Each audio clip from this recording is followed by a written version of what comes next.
Afterward, all the people in the colony argue over what to do with Todd. It has been many years since anyone new came to this planet, so they don't know if they should trust Todd. In the end, the leader decides they'll help Todd, but Mace must keep an eye on him.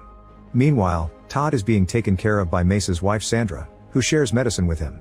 The couple has a young kid named Nathan, who is curious about Todd, but they don't let him be near him. When Todd is finally healthy enough to leave the bed, he finds the family having a happy time together, and he doesn't know how to feel. Mace shows him he made a crutch for him, and Todd decides to behave for now. In the evening, the family brings Todd to the communal mess hall, and everyone feels wary of Todd because he eats a lot and doesn't speak, not to mention his soldier tattoos. When someone asks him what his deal is, Todd explains he was replaced by a better soldier, and people begin feeling more sympathetic toward him. From then on, Todd spends his time with Sandra, learning to do basic everyday chores. Sandra uses this time to teach him about the colony. This little town wasn't always here. The people were on their own ship traveling until the ship broke down and they crash landed here. It happened 3 years ago and help never came, but Sandra doesn't mind because nobody bothers them here and they live in peace. Meanwhile, Malcolm reveals he has been watching the Arcadia system and wants to set up monitoring stations there. He also wants to send out his new soldiers to patrol.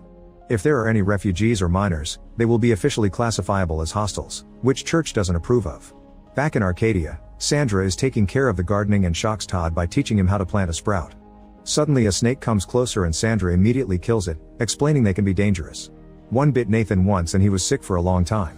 He is better now, but he can't talk because of it. Sometime later, Todd goes out with the men to salvage things from the trash.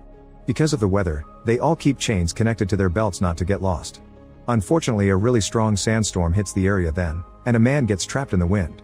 The guys start pulling at the chain before their friend is blown away into an old machine, but they aren't strong enough to defeat the wind. At that moment, Todd joins in and begins pulling at the chain, his strength alone enough to save the man from the storm.